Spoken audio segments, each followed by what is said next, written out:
لا الہ الا اللہ لا الہ الا اللہ بسم اللہ الرحمن الرحیم۔ طریقۂ عالیہ نقشبندیہ، اس میں کیا کیا خصوصیات ہے؟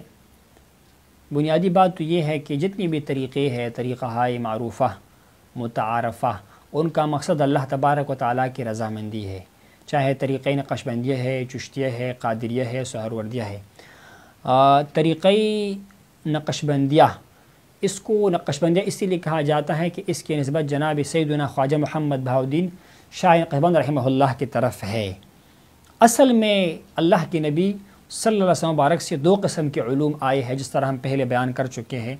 ایک ہے یہ قال کا علم، مسائل کا علم، ظاہری علوم، شریعت کے معاملات، کاروبار کے معاملات، نکاح و طلاق وغیرہ کے، اور ایک ہے باطن کے علوم، اندر کے صفائی کے علوم، تزکیے کے علوم، نفس کو ٹھیک کرنے کا علم، اور اسی طرح اپنے من کو اللہ کے ساتھ لگانے کا اور توکل پیدا کرنے کا علم۔ تو اللہ کے نبی فرماتے ہیں کہ میرے بعد نہ کوئی نبی آئے گا نہ کوئی رسول آئے گا، لیکن حضور نے بشارت فرمائی کہ میرے بعد جو ہے میرے خلفاء کے راستے کو پکڑو، اور حضور نے بشارت عطا فرمائی کہ میرے امت کے جو علماء ہیں نا، لیکن ہر عالم نہیں، یہ ہم واضح کریں گے کہ ہر عالم سے مراد وہ عالم ہے جو کامل عالم ہو، صرف ہر پڑھا لکھ کا بندہ عالم نہیں ہوتا، جو کامل عالم ہو۔ حضور فرماتے ہیں کہ میرے امت کے علماء وہ انبیاء کرام کے وارثین ہیں، العلماء ورثۃ الانبیاء۔ تو جو علم انبیاء کرام کے پاس ہے، وہی علم اللہ کے دوست اولیاء کرام بھی آگے منتقل فرما دیتے ہیں۔ تو چار طریقے مشہور ہو گئے۔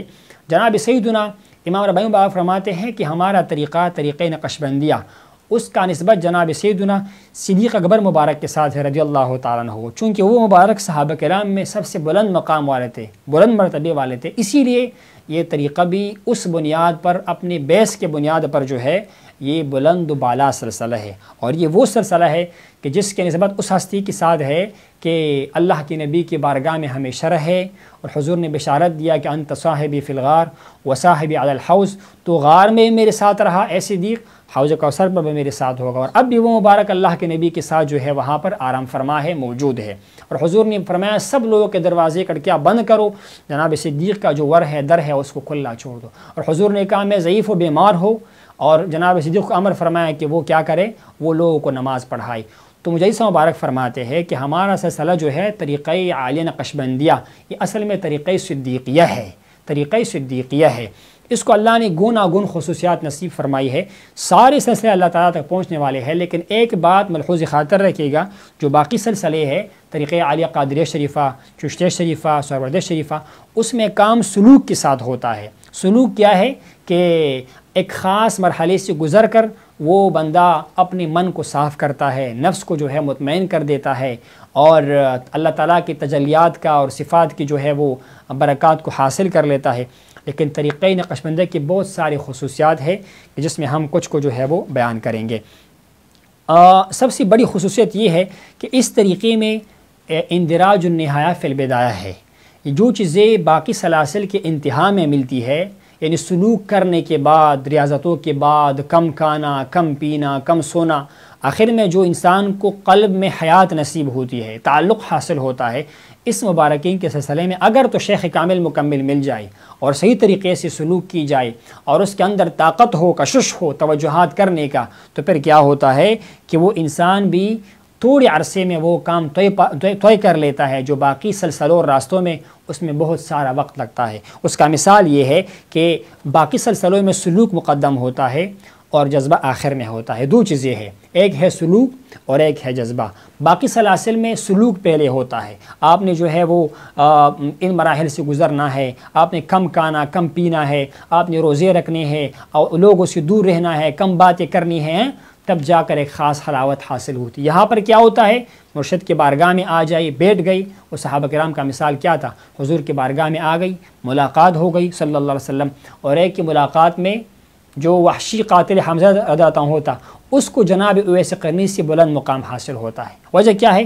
صحبت جناب محمد رسول اللہ صلی اللہ علیہ وسلم مبارک، اس کے برکت سے یہ مقام اس کو جو ہے وہ کیا ہو گیا؟ وہ نصیب ہو گیا۔ پھر سالک کو اللہ تعالیٰ کی طرف سے تجلیات کا نزول ہوتا ہے۔ اس مبارک طریقے کے اندر انسان جو ہے تجلی صفات فعلیہ کا نزول ہوتا ہے۔ یہ سلاسل کے میں بات کر رہا ہوں، لیکن طریقہ نقشبندیہ کے اندر آپ کو یہ تو مل ہی جاتا ہے، ساتھ میں آپ کو تجلی صفات ثمانیہ ثبوتیہ ذاتیہ حقیقیہ ملتا ہے، شونات ذاتیہ ملتی ہے، صفات سلبیہ کی فیوزات ملتے ہیں سالک کو، اور تجلی شان جامع جو ہے وہ نصیب ہوتے ہیں۔ یہ تجلی کیا ہے؟ یہ وہ تجلی ہے جو اللہ کا ایک خاص کرم ہوتا ہے انسان کے اوپر، انسان کے باطن پر۔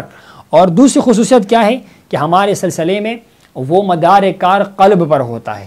یہاں پر اذکار جو ہے نا وہ زبانی ذکر نہیں ہوتا، بلکہ یہاں پر کیا ہوتا ہے؟ یہاں پر ذکر قلبی ہوتا ہے زبان کے ذکر کے بجائے۔ اور اس کی وجہ کیا ہے؟ اس کی وجہ یہ ہے کہ قلب جو ہے یہی وہ جگہ ہے جو انسان کے پورے جسم میں بادشاہ کی حیثیت جو ہے وہ رکھتی ہے۔ اگر دل ذاکر ہے پورا بدن ذاکر، دل درست حدیث مبارکہ کے اندر ہے پورا بدن درست ہوگا۔ اگر معاذ اللہ آپ کا دل خراب ہے تو پورا بدن جو ہے وہ کیا ہو جائے گا؟ وہ خراب ہو جائے گا۔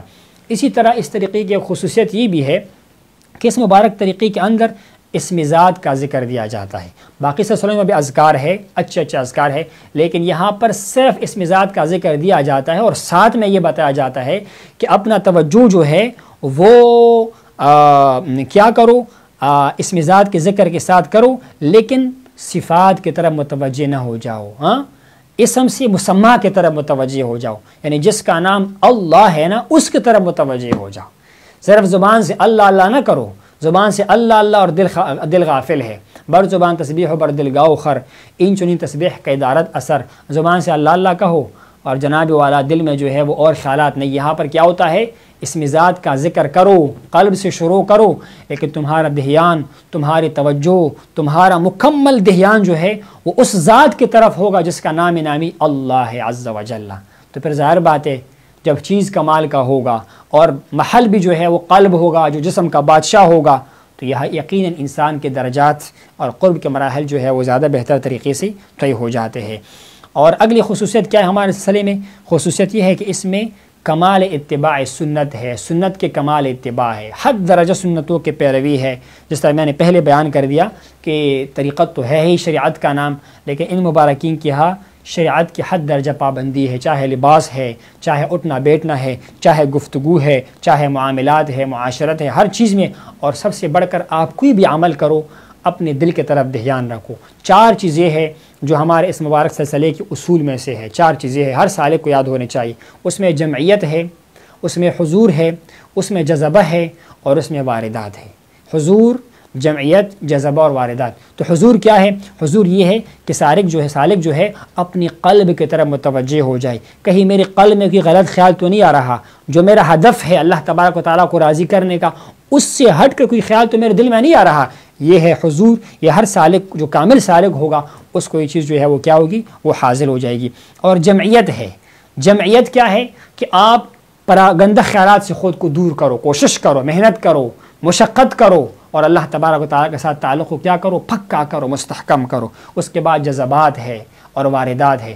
جذبہ آپ کے قلب کو، آپ کے ظاہر کو بلندی کی طرف کشش نصیب ہوتی ہے۔ انسان کا جو اصل ہے عالم امر کا وہ تو عرش سے بھی مافوق ہے، بالا ہے، اس کی طرف آپ کا کشش ہوتا ہے، اور یہ سب کچھ سالک کو ملتا ہے بشرطے کو کسی کامل مکمل پیر کے ساتھ اس مبارک طریقے سے صدیق نقشبندی کے اندر اکتساب فیض کرے۔ اور آخری چیز کیا ہے؟ واردات، اللہ تبارک و تعالیٰ کی طرف سے تجلیات کا نزول، مشاہدات، احوال، مواجید، کیفیت کا آنا، دل کا نرم ہونا، مختلف قسم کے حالات کا ظہور، یہ کیا ہے؟ یہ اس مبارک سلسلے میں سالک کو جو ہے کیا ہوتی ہے؟ وہ نصیب ہوتی ہے۔ تو یہ وہ ساری خصوصیات ہے جو طریقے عالیہ نقشبندی شریفہ کے اندر انسان کو ملتی ہے، جذبے کے راستے سے، کشش کے راستے سے۔ اور اس کا چھوٹا سا مثال اس طرح ہے، آپ کسی بندے کو مسئلہ سمجھاتے ہیں، بتاتے ہیں، عام طور پر کچھ انسان اس کو قبول کرتے ہیں، کچھ قبول نہیں کرتا، لیکن آپ کسی کو محبت دیتے ہیں اور محبت کے ساتھ اس کو قائل کر لیتے ہیں، وہ بڑی آسانی سے قائل ہو جاتا ہے۔ یہی مثال طریقے نقشبندی مبارکہ کے اندر بھی ہے کہ یہاں پر سالک اس شیخ کامل و کامل کی صحبت میں آتا ہے، اس کے کمال توجہ سے، کشش سے، انعکاس سے انصباغ سے وہ سالک اس شیخ کے رنگ میں رنگ جاتا ہے اور اللہ تعالیٰ کے راستے کی طرف متوجہ ہو جاتا ہے۔ اس کو پہاڑوں میں بھیجنا، مشقتیں کروانا اس کی کوئی ضرورت نہیں ہوتی ہے۔ بس کیا ہے، شریعت کی پابندی کرو، آپ کھانا کھاؤ حلال کا لیکن اللہ کی یاد کی خاطر کھاؤ، آپ نکاح کرو سنت کی پابندی کی خاطر کرو، آپ جو بھی کام کرو اپنی نیت کو درست کرو، اللہ کی رضامندی کو سامنے رکھو، تو کیا ہوگا، تمہیں اللہ کا قرب جو ہے وہ نصیب ہوگا۔ تو اس مبارک طریقے کے اندر یہ ساری خصوصیات ہیں جس کی بنیاد پر سالک جو ہے وہ تھوڑے عرصے میں اپنے رب کے قرب کو حاصل کر سکتا ہے۔ اللہ تبارک و تعالی ہمیں ان مبارکین کے طریقے پر عمل کرنے کے توفیق نصیب فرمائے۔ وآخر دعوانا ان الحمد للہ رب العالمین۔